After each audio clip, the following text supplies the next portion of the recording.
माणसं स्वतःसाठी घर बांधतात, पण पुस्तकांसाठी घर बांधणारे डॉक्टर बाबासाहेब आंबेडकर. आपण घर का बांधतो? राहण्यासाठी, सुरक्षितेसाठी, कुटुंबासाठी.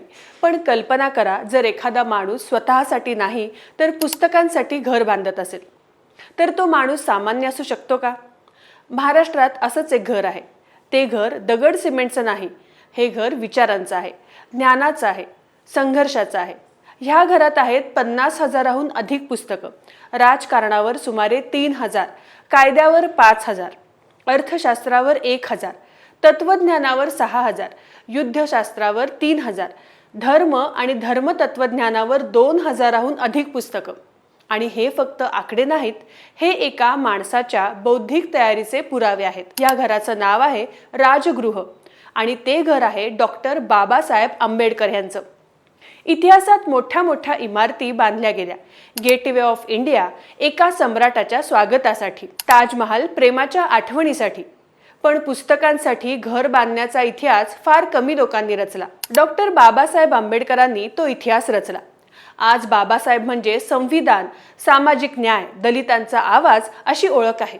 पण या सगळ्यामागे जे होतं ते म्हणजे अतोनात वाचन.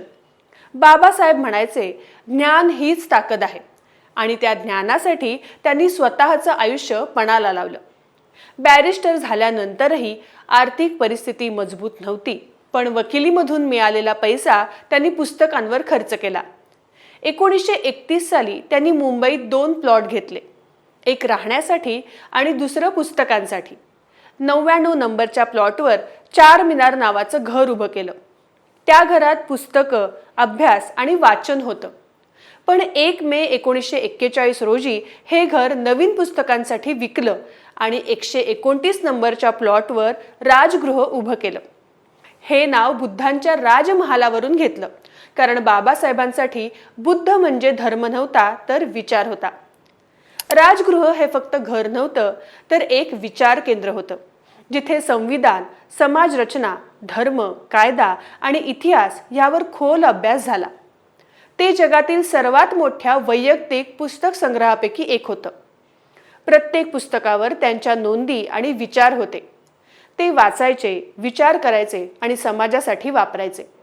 म्हणूनच राजगृह सांगतं की महान माणूस भाषणांनी नाही तर वाचन, अभ्यास आणि विचारांनी घडतो.